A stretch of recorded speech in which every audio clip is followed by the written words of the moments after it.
पहले मैंने कि ये भी डिकम्पोजिशन टेक्निक है। इसमें भी हम मैट्रिक्स ए को, मैट्रिक्स ऑफ कोएफिशिएंट को ट्रायंगुलर मैट्रिसेस में डिकम्पोज करते हैं इस तरीके से कि अगर एल और डॉट मैट्रिक्स और अपर ट्रायंगुलर मैट्रिक्स को मल्टीप्लाई करें तो आपके पास ए आ जाए। क्लियर है बात? पिछले मेथड में भी ऐसे ही था, हमने मैट्रिक्स ए को डिकम्पोज किया था एल और यू।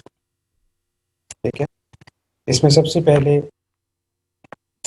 पहले आप गिवन सिस्टम को मैट्रिक्स फॉर्म में लिखेंगे, यानी कि ए एक्स इक्वल बी फॉर्म में।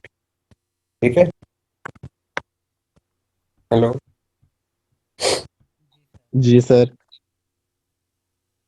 तो मैट्रिक्स फॉर्म में लिखने के बाद हम क्राउड्स मेथड को यूज करते हुए मैट्रिक्स ए को डिकम्पोज करेंगे अपर और लोअर मैट्रिक्स में। ठीक है, जी सर। हम एज्यूम करेंगे कि ए जो है एल प्रोडक्ट के इक्वल है। ठीक जी सर। है, तो लिटिल मेथड में हमने एज्यूम किया था कि एल का डायगोनल वन। क्लियर? जी सर। क्राउड्स मेथड में हम एज्यूम करेंगे कि यू का डायगोनल वन। क्लियर? जी सर। जी सर। समझ आ गई बात की? बस ये फर्क है डुलिटल मेथड में और क्राउड मेथड में। डुलिटल में एल का डायगोनल वन लेते हैं, जबकि क्राउड में यू का डायगोनल वन लेते हैं। क्लियर है बात? जी सर।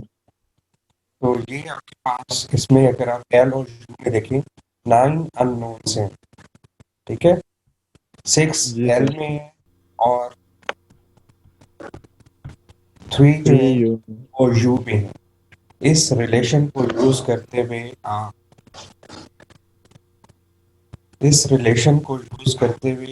इन 9 अननोन्स को फाइंड करेंगे। डुलिटल मेथड की तरह ही बिल्कुल आप फर्स्ट रो को पहले तीनों कॉलम्स के साथ मल्टीप्लाई करेंगे, फिर सेकंड रो को तीनों कॉलम्स के साथ, फिर थर्ड रो को तीनों कॉलम्स के साथ। क्लियर है बात? एल और यू का ऑर्डर वही आप एज्यूम करेंगे जो ए का ऑर्डर, जैसे पिछले मैथड में मैंने आपको बताया। क्लियर? अब फर्स्ट रो जी को सर। जब आप फर्स्ट कॉलम से मल्टीप्लाई करेंगे तो इसके इक्वल आएगा, 3 के इक्वल आएगा। ठीक है, तो एल वन इस तरीके से एल वन में 3 आ गया। क्लियर है बात? ठीक है, जी सर। अब फर्स्ट रो को सेकंड कॉलम से जब आपने मल्टीप्लाई किया तो यहाँ से आपको यू वन टू मिल गया 1/3। ओके,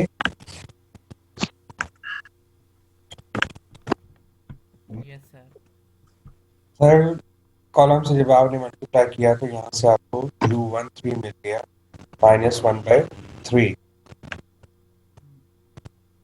अब सेकंड रो को मल्टीप्लाई करेंगे बारी बारी तीनों कॉलम्स के साथ। तो जब फर्स्ट कॉलम से मल्टीप्लाई किया तो आपको L21 मिल गया 2। जब सेकंड रो को सेकंड कॉलम से आपने मल्टीप्लाई किया तो यहाँ से L22 आपको मिलेगा, क्योंकि L21 भी आपके पास पहले से मौजूद है और U12 भी है। वो वैल्यूज यहाँ पुट करके जब आपने इसको सिंप्लीफाई किया रिलेशन को तो L22 आपको मिलेगा -26/3। क्लियर? नेक्स्ट, आपने सेकंड रो को थर्ड कॉलम से जब आपने मल्टीप्लाई किया तो यहाँ पर आपको 2 3 मिला और वो है -5/26। क्लियर? जी सर। अब आप थर्ड रो बारी बारी तीनों कॉलम्स के साथ मल्टीप्लाई करेंगे। जब फर्स्ट कॉलम से आपने मल्टीप्लाई किया तो आपके पास L31 आए। जब सेकंड रो कहाँ से मल्टीप्लाई किया तो आपके पास L32 आए। क्लियर? जी सर। इसी तरीके से जब आपने थर्ड रो को थर्ड कॉलम से मल्टीप्लाई किया तो L33 आ गया आपके पास। इस तरीके से देखिए आपने 9 अननोन्स जो थे एल और यू में वो सारे के सारे फाइंड कर लिए। इन वैल्यूज को अब आप एल और यू में जब सब्स्टिट्यूट करेंगे तो आपके पास आएगा इस तरीके से एल और यू। क्लियर? जी सर। अब जो आपने सिस्टम शुरू में एज्यूम किया था ए एक्स इक्वल बी, ठीक है, तो आप सिस्टम को लिख सकते हैं क्योंकि आपने एल और यू में मैट्रिक्स ए को डिकम्पोज कर लिया, यहाँ से ए की जगह पर हम एल यू लिख सकते हैं। क्लियर? जी सर। यहाँ पर आप एसोसिएटिव लॉ यूज करते हुए आप लिख सकते हैं L into U X equal B. Clear? जी सर। अब अगर आप यू एक्स को वाई ले लें तो ये आपके पास सिस्टम बन जाएगा एल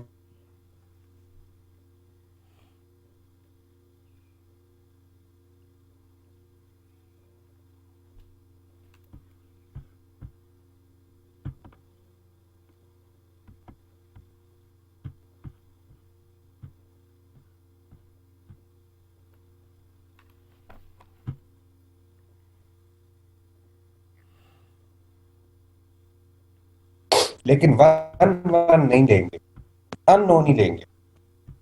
क्लियर है बात?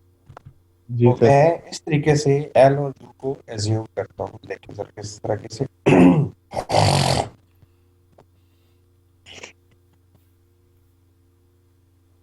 देखिए एल और के दोनों डायगोनल्स मैंने सेम लिए, अननोन। आप दोनों में L11 L22 L33 ले लें या U11 U22 U33 ले लें, इससे कोई फर्क नहीं पड़ता, लेकिन दोनों का डायगोनल आपने सेम लेना। क्लियर? जी सर। ये U11 लिखने से या L11 लिखने से वैल्यूज चेंज नहीं होंगी, वैल्यूज सेम ही रहेंगी, ये सिर्फ नाम रखें। ठीक है? जी सर। उसी तरीके से इस प्रोडक्ट को आप ओपन करेंगे तरतीब से, पहले फर्स्ट रो को तीनों कॉलम्स के साथ, फिर थर्ड रो सेकंड रो को तीनों कॉलम्स के साथ, फिर थर्ड रो को तीनों कॉलम्स के साथ। ठीक है? जी सर। ठीक है?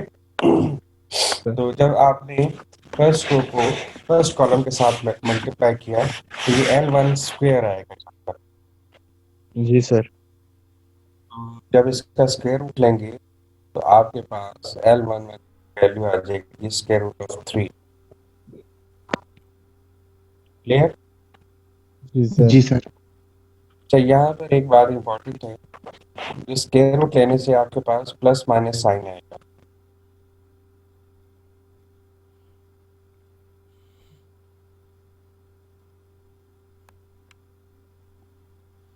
या आप नेगेटिव है। ठीक है? जी सर। दोनों से आंसर सेम आएगा, आंसर में कोई चेंज नहीं है। ठीक? अगर जी आप सर। प्लस वैल्यू लेते हैं तो फिर पूरे प्रॉब्लम में जब भी आपको स्क्वायर रूट लेना है तो पॉजिटिव वैल्यू ही लेनी है। जी सर। ये नहीं कि कभी पॉजिटिव वैल्यू ले लें और कभी नेगेटिव वैल्यू ले लें। जी सर। ठीक है? अगर आपने पहली दफा पॉजिटिव वैल्यू लिया तो फिर पूरी प्रॉब्लम में जब भी आप स्क्वायर रूट लेंगे तो पॉजिटिव वैल्यू लेंगे। ठीक है? जी सर। ठीक है। अब सेकंड कॉलम से जब आपने मल्टीप्लाई किया तो यहाँ पर आपके पास U12 आ गया।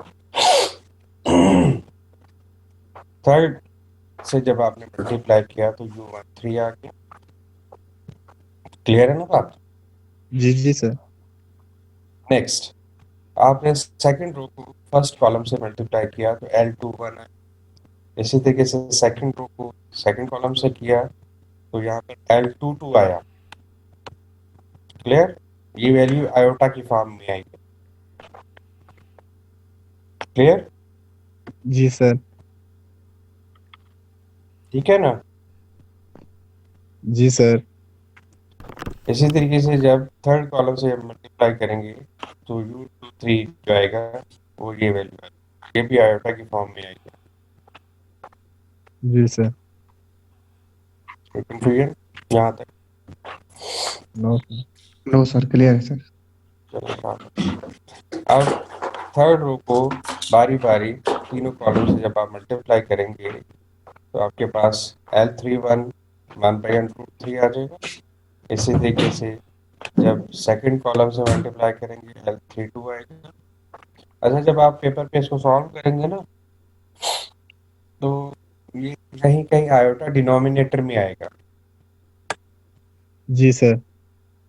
ठीक है ना। डिनोमिनेटर में आयोटा ऊपर करने के लिए हम क्या करते हैं, ऊपर भी आयोटा से मल्टीप्लाई कर देते हैं, नीचे भी आयोटा से मल्टीप्लाई कर देते हैं। जी सर। तो नीचे आयोटा स्क्वायर हो जाता है। तो आयोटा स्क्वायर क्या होता है? -1। -1। ठीक है ना। तो इस तरीके से मैंने आयोटा जहाँ आके कहीं नीचे आया है उसको ऊपर किया। क्लियर। जी। जी सर। नेक्स्ट, थर्ड रो को थर्ड कॉलम से जब आपने मल्टीप्लाई किया तो ये वैल्यू आ। तो इस तरीके से देखिए, मैट्रिक्स एल और जो अननोन थे, 9 अननोन थे, वो आपने फाइंड कर लिए। इनको जी जब सर। आप एल और यू में पुट करेंगे तो ये एल और यू आपके पास बनेंगे। क्लियर। जी सर।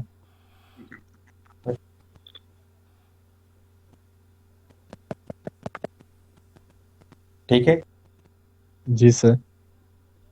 नेक्स्ट, अब आपने क्या करना, क्योंकि मैट्रिक्स ए डिकम्पोज हो चुका है एल और यू में, लिहाजा सिस्टम ए एक्स इक्वल बी में ए की जगह पर आप लिख सकते हैं एल यू। क्लियर। अब यहाँ पर एसोसिएटिव लॉ को अप्लाई करते हुए इस लेफ्ट साइड को आप लिख सकते हैं L into U X equal B. बिल्कुल पिछले मेथड्स की तरह अगर यू एक्स को आप एज्यूम कर लें वो वाई के इक्वल है तो ये जो सिस्टम आपके पास है ये बन जाएगा एल वाई इक्वल बी। जी सर। यहाँ पर पहले एल वाई इक्वल बी को सॉल्व करेंगे। उसको सॉल्व करने के एल लिया, वाई आपने बी आप, तो फर्स्ट रो को जब आप मल्टीप्लाई करेंगे तो आपको यहाँ से y1 मिलेगा। इसी तरीके से जब जब आप सेकंड रो से करेंगे तो y2 मिल जाएगा, जबकि थर्ड रो से करेंगे तो आपको y3 मिल जाएगा। क्लियर। कोई कंफ्यूजन? जी सर, क्लियर। तो इस तरीके से ये आपके पास y आ गया। ठीक है ना। जी सर। ठीक है। जी जी सर। सर। इस y को यूज करते हुए आप system U X equal Y में x कैलकुलेट कर। ठीक है। अब थर्ड रो को आप जी पहले मल्टीप्लाई करेंगे तो आपके पास z देखें 1 आ जाएगा। जी सर। जब आपने सेकंड रो से मल्टीप्लाई किया तो y आपके पास 1 आ। जी सर। जब आपने इसको फर्स्ट रो से मल्टीप्लाई किया तो x आपके पास 1 आ जाएगी। मैंने गलती से लिख दिया यहाँ पे z, ये z x है। ठीक है। जी सर। लिहाजा जो आपका रिक्वायर्ड सोल्यूशन है वो 1 1। हमने तीनों मेथड से एक ही बात लिखी, एक ही प्रॉब्लम को सॉल्व की है। ठीक है। जी सर। जहाँ तक भी प्रॉब्लम किसी को तो बताएं प्लीज। सर क्वेश्चन में प्रॉब्लम नहीं है। तो सर हम ये 3 मेथड यूज कर रहे हैं, क्या हम बता सकते हैं कि एक मेथड का दूसरे पर क्या एडवांटेजेस है, इनमें कोई है फर्क नहीं, क्यों इसमें इस्तेमाल? ऐसी कोई चीज नहीं। जी ऐसा कोई मेथड नहीं, दूसरा मेथड क्यों कर रहे हैं जबकि एक हमारे पास मेथड है। ठीक है। इसमें यहाँ पर ऐसी जी कोई बात नहीं। एडवांटेजेस कोई नहीं, किसी का कोई जी ऐसा ड्रॉबैक नहीं। पे कोई मेथड कहीं पे जी सर। fail है, तो हम दूसरा मेथड फाइंड करेंगे, ऐसी कोई बात नहीं है, ठीक है। जी सर। बाज़ औक़ात ये चीज़ें होती हैं, बाज़ मेथड फेल होते हैं, तो हमें हमें किसी दूसरे मेथड की ज़रूरत पड़ती है, जैसा कि मैंने पिछले सेशन में आपको बताया। ठीक है, लेकिन यहाँ पे तीनों मेथड्स में ऐसी कोई बात नहीं, ठीक है। तीनों मेथड्स अपनी-अपनी जगह पर डिफरेंट हैं। क्लियर? ठीक है। अब देखिए जी बात सर। इसमें बड़ी सिंपल है। तीनों में डायगोनल फ़र्क ले लिए। कैलकुलेटर में L1 ले लिया, L में 1 ले लिया था, क्राउड में U में 1 ले लिया था, जबकि चुलस्की में दोनों सेम ले लिए। ठीक है, बस ये इतना बड़ा सा फ़र्क है, लेकिन इतने के फ़र्क से नए मेथड बन गए।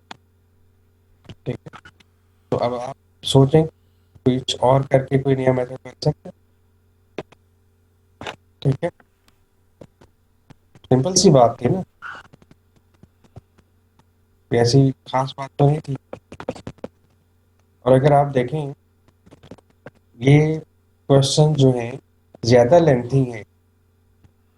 इससे पहले ax इक्वल b को जब हमने सॉल्व किया था पुरानी टेक्निक से, क्रैमर रूल से या गॉस सेडल मेथड से या गॉस एलिमिनेशन मेथड से या इन्वर्टेड मेथड से, वो इससे छोटे थे। जी सर। लेकिन फर्क सिर्फ ये है कि ये एक नई टेक्निक है। ठीक है ना? जी सर। ये जी सर। इनमें ये नहीं है कि गॉस सेडल मेथड कहीं पे जाके फेल हो जाता है, सॉरी गॉस एलिमिनेशन मेथड या गॉस जॉर्डन मेथड कहीं पे जाके फेल हो जाता है, तो हमें नए मेथड्स की ज़रूरत पड़ी है। नहीं, ऐसी कोई जी। बात नहीं, बस नया मेथड है। ठीक है, जैसे आप जी सर। क्वाड्रेटिक इक्वेशन को क्वाड्रेटिक फार्मूले से सॉल्व करें या फैक्टराइजेशन कर लें या कंप्लीटिंग स्क्वायर कर लें, एक ही बात है। जी। ठीक है, क्वाड्रेटिक जी सर। फार्मूला भी स्क्वायर कंप्लीट करके हमें मिला। जी। ठीक है ना बात, बस नई टेक्निक हमें मिल गई है। क्लियर? कोई कंफ्यूजन यहाँ तक?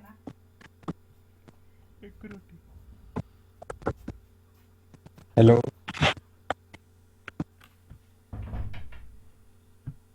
जी सर। ठीक है। हाँ जी। अच्छा, नेक्स्ट हमारे पास आइटरेटिव मेथड्स हम स्टार्ट करते हैं थोड़ा सा। इसमें आइटरेटिव मेथड्स में सबसे पहला मेथड जो है जैकोबी मेथड है। मैंने आपको पहले भी बताया है, ठीक है, जब स्टार्ट किया था। ठीक है, ये मैथमेटिशियन जैकब जैकोबी के नाम से है, इसी ने ये यूज़ किया था। Jacobi method system of linear equations को सॉल्व कर सकता है, तो ये हमने सिस्टम लिखा है। ठीक है, क्लियर?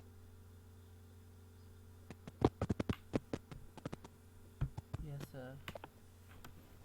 जी सर, क्लियर। अच्छा, ये मेथड जो है सिर्फ वहीं पे एप्लीकेबल होगा जहाँ पे सिस्टम का यूनिक सॉल्यूशन होगा। एक बात, ठीक है। Yes sir. दूसरी बात ये है कि जो मैट्रिक्स ए बनेगा, मैट्रिक्स ऑफ कोफिशिएंट होगा। आवाज ड्रॉप हो रही है। पास प्रॉब्लम है तो उसी में बोल रहा हूँ जिसमें पहले बोल रहा था। ठीक है, उतना ही ऊंचा बोल। ठीक है, मैट्रिक्स ऑफ कोफिशिएंट ए जो है सर शायद नेट पे शुक्र। उसमें उसके मेन डायगोनल में जीरो नहीं चाहिए। क्लियर? Yes sir. अगर कहीं पे जीरो है इसके मेन डायगोनल में, तो आप इन इक्वेशंस की तरतीब को बदल दें।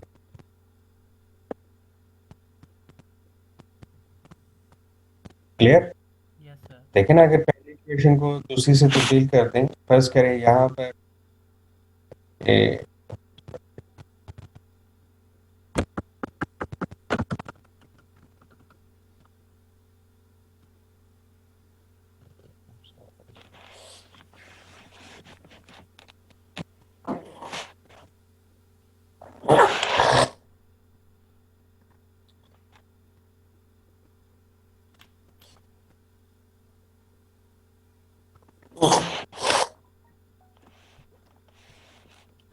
क्वेश्चंस की तरतीब बदलने से आप मेन डायगोनल में जीरो को खत्म कर सकते हैं। मैं ये दो बार क्लियर। Yes sir. एक तो सिस्टम का सॉल्यूशन यूनिक होना चाहिए, दूसरा इसके मेन डायगोनल में जीरो नहीं होना चाहिए। अगर कहीं मेन डायगोनल में जीरो है तो आप इक्वेशंस की तरतीब को बदल कर वहां से मेन डायगोनल में जीरो खत्म कर। क्लियर है बात? अच्छा, तो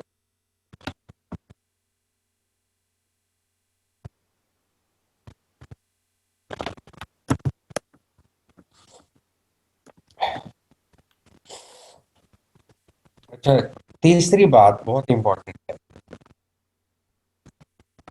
आज सिर्फ मैं आपको बता देता हूँ थोड़ा सा कि कल मैं आपको डेफिनेशन यहाँ पे लिख दूंगा, यहाँ पे नहीं लिखी हुई अभी। डायगोनल एलिमेंट जो है, ठीक है, जैसा कि ये आपको सिस्टम नजर आ रहा है, इस सिस्टम में पहला डायगोनल एलिमेंट कौन सा है? A11 A11 अपनी रो के बाकी एलिमेंट्स के सम से बड़ा होना चाहिए। ठीक, हेलो। Yes sir. क्लियर है सर। जी सर। यानी कि अगर आप A12, A13, A1N इन सबको जमा करें तो A1 बड़ा होना चाहिए। क्लियर? जी सर। दूसरी रो में डायगोनल एलिमेंट कौन सा है? सुना होना चाहिए। A22 A22, ठीक है। A22 जो है अपनी रो के बाकी एलिमेंट्स के सम से बड़ा होना चाहिए। बाकी एलिमेंट कौन से हैं? A21, A23, A2N, इन सब के सम से A22 बड़ा होना चाहिए। क्लियर? जी सर। सर समझ आ गई ना बात की? ठीक, जी सर। इसी तरीके से हर रो का जो डायगोनल एलिमेंट बन रहा है वो बाकी एलिमेंट्स के सम से बड़ा होना चाहिए। अगर ऐसा है तो सिस्टम कन्वर्ज करेगा लास्ट में, यानी कि आपको सॉल्यूशन लाजमी मिलेगा। अदरवाइज कन्वर्जेंस में और मे नॉट बी पॉसिबल। ठीक है, क्लियर है बात? जी सर जी।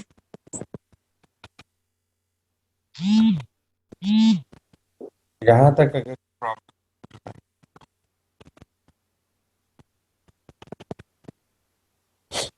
No sir. ठीक है। सबसे पहले जी सर। आप गिवन सिस्टम को मैट्रिक्स फॉर्म में लिखेंगे, यानी कि AX इक्वल B की फॉर्म। इसके बाद मैट्रिक्स A को डिकम्पोज कर देंगे स्ट्रिक्टली लोअर ट्रायंगुलर मैट्रिक्स में, स्ट्रिक्टली अपर ट्रायंगुलर मैट्रिक्स में और डायगोनल मैट्रिक्स में। इस तरीके से कि अगर इन तीनों मैट्रिसेस को आप जमा करें तो आपके पास A आ जाए। ठीक है, ये डिकम्पोजिशन पिछले तीन मेथड्स में हमने जो डिकम्पोजिशन दी थी उनसे बिल्कुल आसान है, क्योंकि यहाँ पर इन तीनों मैट्रिसेस को हमने जमा कर। ठीक है, ये आपके पास ये जो सिस्टम आपको नजर आ रहा है, यहाँ से अगर आप लोअर ट्रायंगुलर मैट्रिक्स लेना चाहें, लोअर ट्रायंगुलर मैट्रिक्स में जीरो ऊपर होते हैं या नीचे होते हैं? जीरो ऊपर। स्ट्रिक्टली लोअर ट्रायंगुलर मैट्रिक्स में डायगोनल भी जीरो होता है। ठीक है, स्ट्रिक्टली लोअर ट्रायंगुलर मैट्रिक्स में डायगोनल भी 0 होते हैं। क्लियर? जी सर। यानी कि इस सिस्टम से जो आप एल लेंगे, डायगोनल और डायगोनल के ऊपर सारे एलिमेंट 0 लिख देंगे, जबकि डायगोनल के नीचे जो एलिमेंट्स है, डायगोनल के नीचे कौन से एलिमेंट हैं? A21, AN1, AN2, ये आ जाएंगे। क्लियर? और ये बाकी सारे एलिमेंट 0 हो जाएंगे। ठीक? जबकि डायगोनल मैट्रिक्स क्या होता है? डायगोनल मैट्रिक्स में डायगोनल के ऊपर भी 0 होता है, डायगोनल के नीचे भी 0 होता है। ठीक? ठीक है? जी सर। तो डायगोनल मैट्रिक्स में जो डायगोनल एलिमेंट होंगे वो A11, A22, ANN हो जाएंगे।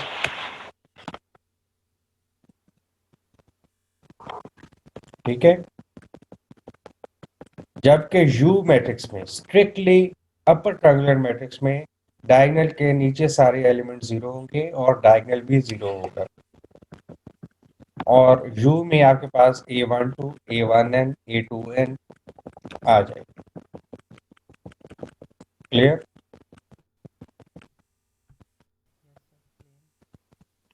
कोई कंफ्यूजन?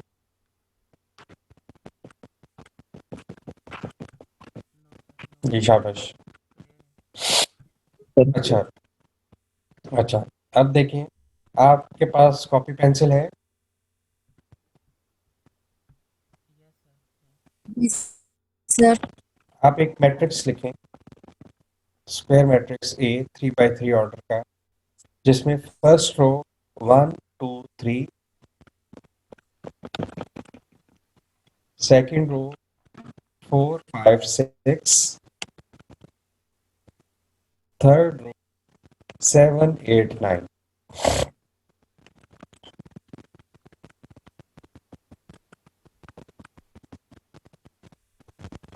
जी ठीक सर है? जी, लिख ली। अब इस A मैट्रिक्स को मैं डीकम्पोज करूंगा L, U और D में, इस तरीके से कि अगर इन तीनों को जमा करें तो आपके पास A आ जाए। तो L क्या होगा? सबसे पहले देखें, L में आप डायगोनल भी सारा 0 लिख दें और डायगोनल के ऊपर भी सारे एलिमेंट 0 लिख दें। तो डायगोनल में आएगा 0 0 0, और डायगोनल के ऊपर भी 3 एलिमेंट 0 0 0 आएंगे, जबकि डायगोनल के नीचे आएगा 4 7 8। क्लियर? जी सर जी। Yes sir, clear. समझ आ गई ना बात की? जबकि डी मैट्रिक्स क्या बनेगा? डी मैट्रिक्स में डायगोनल एलिमेंट जो हैं वो आएंगे 1 5 9, जबकि बाकी एलिमेंट सारे के सारे 0 हो जाएंगे।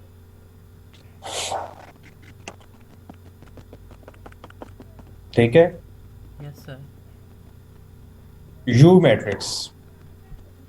मैट्रिक्स में डायगोनल भी सारा 0, डायगोनल के नीचे भी सारे एलिमेंट 0, जबकि डायगोनल के ऊपर क्या आएगा? 2 3 6।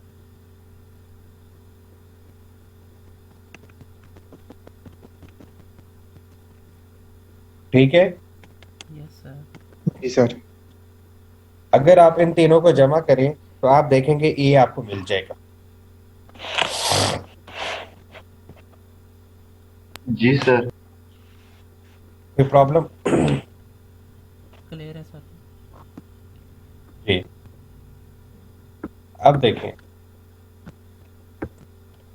Matrix A X equal B लिया आपने? No sir. सिस्टम नहीं, ये मैं शो कर रहा हूँ आपको स्लाइड पे। हाँ यस सर। ए एक्स इक्वल बी लिए। अब हमने ए को डिकम्पोज कर लिया L plus D plus you में, ठीक है, किया जा सकता है ना। यस सर, अभी मैंने आपको एग्जांपल में करके दिखाया, यस सर, किया जा सकता ठीक है। यहाँ पर क्या हम इसको लिख सकते हैं ऐसे डिस्ट्रीब्यूटिव लॉ को यूज करते हुए?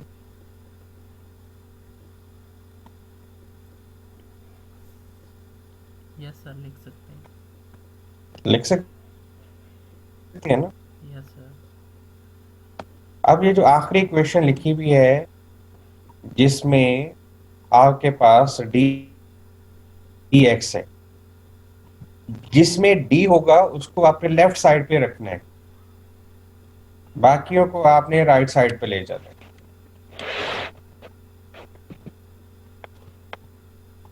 क्लियर? यस सर, जी सर। अब अगर डी को राइट साइड पे लेके जाना होगा तो वो डी इनवर्स हो जाएगा। जी क्लियर सर। है बात? यस सर, और जी सर। इस चीज का ख्याल रखना है, अगर आप देखें डी आपका लेफ्ट साइड पर है तो डी जी सर। इनवर्स भी आपका लेफ्ट साइड पर ही होगा, उसको राइट साइड पर नहीं लिख देना। जी सर। क्लियर? यस सर, जी सर। जी सर।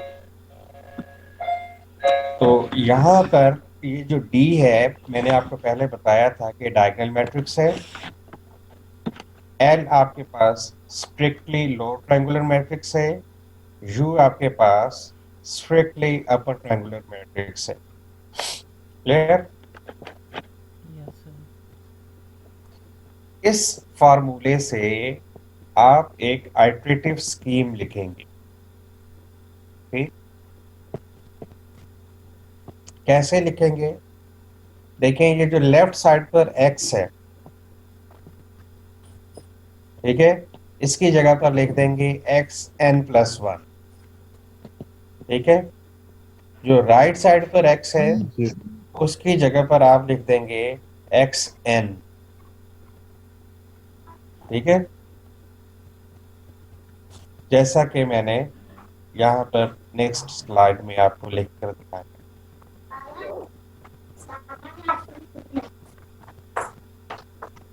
ठीक है,